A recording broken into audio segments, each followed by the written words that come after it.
أعوذ بالله من الشيطان الرجيم.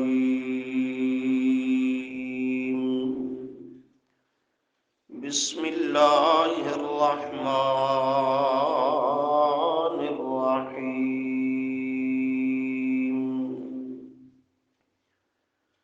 وإذ اعتزلتموهم وما يعبدون إلا الله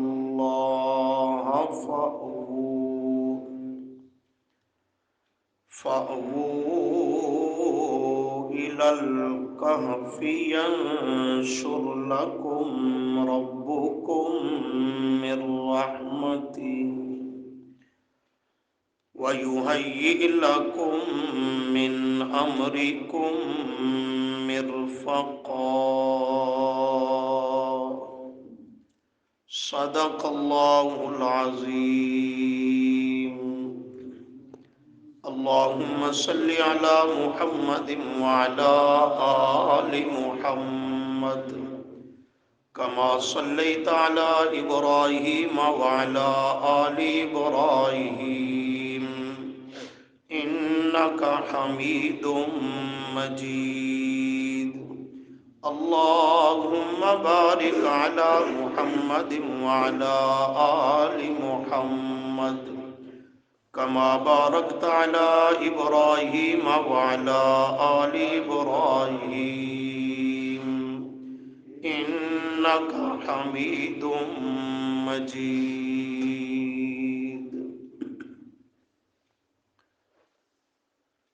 استغفر الله لا حول ولا قوة إلا بالله. انسان دو چیزوں کے مجموعے اور مرکب کا نام ہے. ایک یہ ظاہری جسم، بدن اور باڈی ہے، اور دوسری اس میں رہنے والی روح ہے. یہ دو چیزیں ملتی ہیں تو یہ کامل انسان بنتا ہے، متحرک، زندہ، بیدار انسان بنتا ہے. اللہ تعالی نے انسانی جسم کو زمین سے تیار کیا کہ اس کا مادہ مٹی ہے، اور پھر مٹی سے تیار ہونے والی چیز زمینی غذا اور خوراک کے ذریعے بننے والا نطفہ، وہ انسان کا مادہ تخلیق ہے. تو انسان کا جسم، اس کی تخلیق اور پیدائش زمین اور اس کی اشیاء سے ہے. تو اس کی غذا، اس کی خوراک اور اس کی نشو و نما کے لیے اللہ تعالیٰ نے تمام تر اسباب بھی زمین سے پیدا کیے، جن کے ذریعے انسان کا یہ ظاہری جسم پروان چڑھتا ہے، اس کی نشو و نما ہوتی ہے، اور اس میں رہنے والی روح وہ عالم بالا، عالم ارواح سے آئی. تو اس کی غذا اور نشو و نما کے لیے اللہ نے اس کی خوراک اور غذا بھی عالم بالا عرشوں سے نازل فرمائی،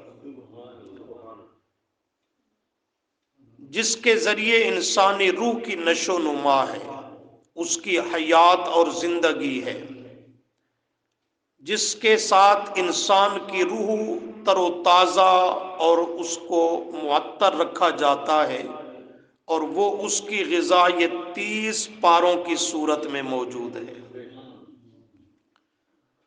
آج المیہ یہ ہے کہ ہم ظاہری جسم کو بناؤ سنگار کرتے ہیں، اس کی دیکھ بھال کرتے ہیں، اس کی نشو و نما کی فکر کرتے ہیں، اسے بناتے سنوارتے ہیں، لیکن جو اصل انسان اندر کا روح ہے اس پر توجہ نہیں ہے.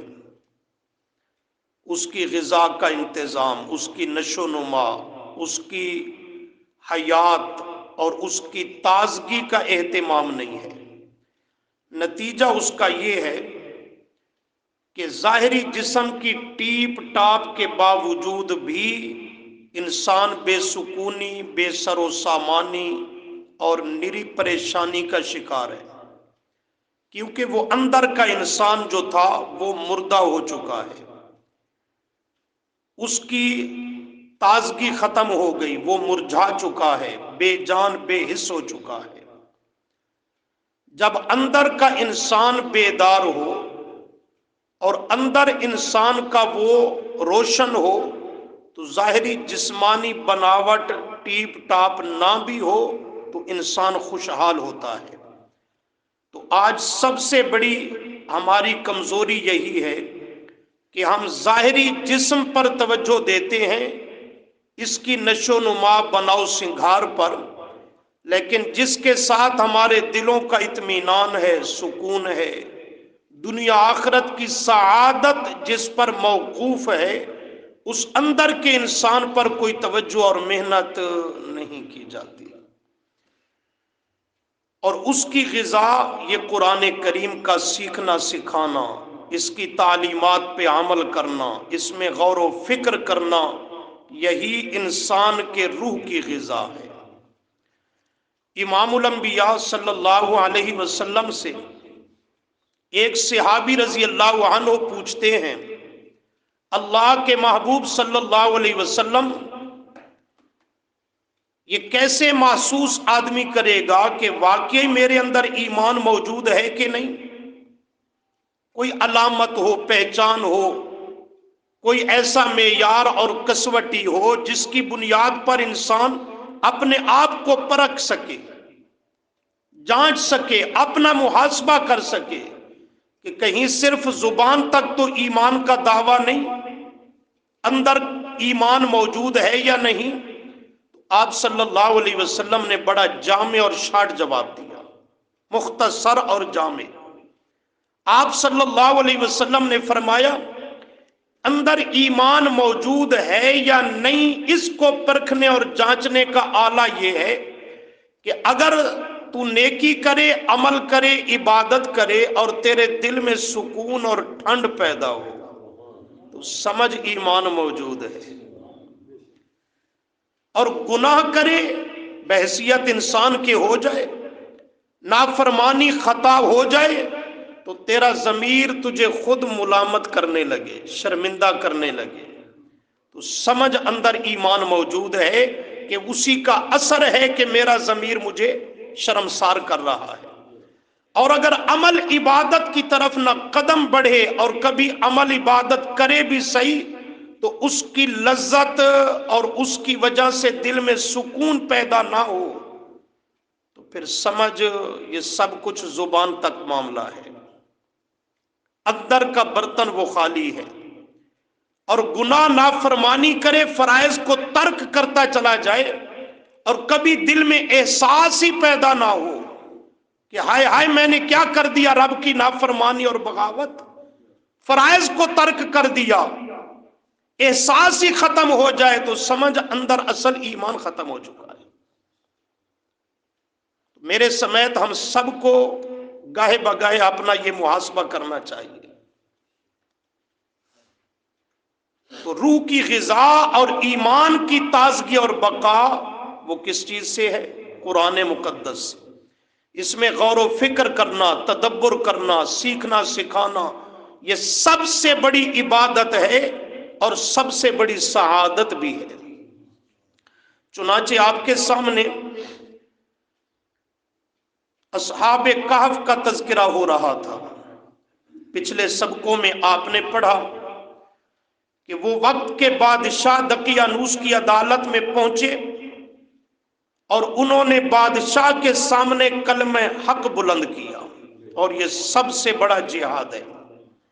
وقت کے کافر، جابر، ظالم بادشاہ کے سامنے کلمہ حق، اللہ کی توحید کا نعرہ بلند کرنا، یہ سب سے بڑا جہاد ہے۔ وہ ان اولیاء نے کیا۔ آپ تفصیل سن چکے ہیں تو بادشاہ نے انہیں وارننگ دی، مہلت دی کہ اپنے فیصلے پر، اپنے مذہب پر، نظریات پر نظر ثانی کر لو، نوجوان ہو اور تم غلط سمت پہ چل نکلے ہو، میں تمہیں مہلت دیتا ہوں۔ بعض مفسرین نے 3 دن ذکر کیے، بعض نے کم و بیش، کہ تم سوچ لو، اگر تم اس مسئلہ سے باز نہ آئے، باپ دادا کے مذہب میں واپس پلٹ کے نہ آئے، تو پھر میں تمہیں سولی پہ لٹکا دوں گا، مروا ڈالوں گا، یہ کروں گا، وہ کروں گا، دھمکیاں دینے لگا۔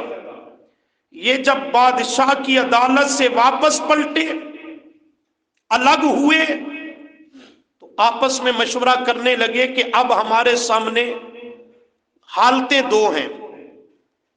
ایک تو یہ ہے کہ ہم یہاں رہ کر کے دین اسلام پر باقی رہتے ہوئے اپنی جانیں دے دیں اور شہید ہو جائیں، کہ جس طرح بادشاہ نے کہا ہے وہ مروا ڈالے گا تو شہادت کا مرتبہ حاصل ہو جائے گا۔ ایک صورت تو یہ ہے، اور دوسری صورت یہ ہے کہ ہم یہاں سے ہجرت کر کے چلے جائیں دوسرے علاقے، شہر، ملک میں، وہاں جا کر کے یہ اللہ کا دین توحید ان لوگوں تک پہنچائیں۔ ان 2 چیزوں پر ان کے درمیان مشاورت ہونے لگی۔ طے یہ پایا کہ اگر یہاں رہ کر کے ہم شہید ہوتے ہیں تو ہم تو کامیاب ہو گئے، پر مشن یہیں پہ رہ جائے گا، ہم نہیں رہیں گے، باقی پوری قوم کافر ہے، مشرک ہے، تو معاملہ یہاں کا یہاں ہی رہ جائے گا۔ تو بہتر یہ ہے کہ ہم گھر بار، کنبہ، قبیلہ، بہن بھائی سب کچھ چھوڑ چھاڑ کر ہجرت کریں اور دوسرے علاقے میں جا کر کے اللہ کے دین حق کو اور دین ہدا کو دوسروں کے سامنے پیش کریں، تاکہ یہ مشن رکے نہیں، یہ پھلے اور پھولے اور بڑھتا چلا جائے۔ تو انہوں نے ہجرت کرنے کی تیاری کر لی، اور گھر بار کو چھوڑنا، اس چیز کو انہوں نے طے کر لیا۔ یہ بیان کرنا اور سننا آسان ہے، لیکن ایسا کرنا یہ بہت مشکل ہے، بہت مشکل ہے۔ اور پھر کوئی ذاتی مفاد نہیں، کوئی ذاتی نفع اور فائدہ نہیں نظر آ رہا، آگے کہاں جانا ہے، کیا بنے گا کیا نہیں، کوئی ظاہری سہارا نہیں ہے، خالص اللہ کی رضا کے لیے، اس کے دین کی سربلندی کے لیے، اور اسی پہ توکل اور بھروسہ کرتے ہوئے نکل کھڑا ہونا، یہ عام معاملہ نہیں ہے، یہ بہت مشکل اور دشوار کام ہے۔ تو انہوں نے ہجرت کرنے کو ہی بہتر سمجھا، اور وہاں سے نکلے، چھپتے چھپاتے ہوئے، راستے چراتے ہوئے، اور یہ گھر بار کو چھوڑ کر چل نکلے، لیکن تقیہ اختیار نہیں کیا۔ یہ بھی تو آپشن تھا نا، تقیہ اختیار کر لیتے۔ تقیہ کیا ہے؟ بات کو اندر کچھ ہو اور ظاہر پہ کچھ لانا، اس کا نام تقیہ ہے۔ خالی چھپانے کا نام تقیہ نہیں، وہ کتمان ہے۔ کتمان کا معنی شے کو چھپانا، اس کا اظہار نہ کرنا۔ تقیے کا معنی ہے کہ اندر کچھ اور ہے اور اس کا اظہار کسی اور رنگ میں کرے۔ اس کی مثال دی گئی اصول کافی میں کہ آدمی صحت مند، تندرست، توانا ہو، لیکن لوگوں کے سامنے کہے میں بڑا مریض ہوں، مجھے بڑی تکلیف ہے، بڑی مصیبت میرے گلے پڑ گئی ہے، اپنی بولی میں سے کیا کہو گے؟ منافقت۔ اور اگر اس میں نرمی کا جملہ لاؤ تو اسے جھوٹ کہو گے کہ بیمار ہے نہیں اور کہتا ہے میں بیمار ہوں۔ تو شے کو محض چھپانے کا نام تقیہ نہیں، کہ اندر کچھ اور ہے اور ظاہر کچھ اور کرے۔ اور یہ طبقہ کہتا ہے لا تقیہ، جو آدمی تقیہ نہیں کرتا لا ایمان لہ، اس کا ایمان ہی نہیں ہے۔ تقیہ کرنا، جھوٹ بولنا، منافقت کرنا، یہ کہتا ہے ہمارے دین کی اساس اور بنیاد ہے۔ لا ایمان لمن لا تقیۃ لہ، تو یہ اولیاء ہیں، انہوں نے تقیے کا راہ اختیار نہیں کیا، ہجرت کی۔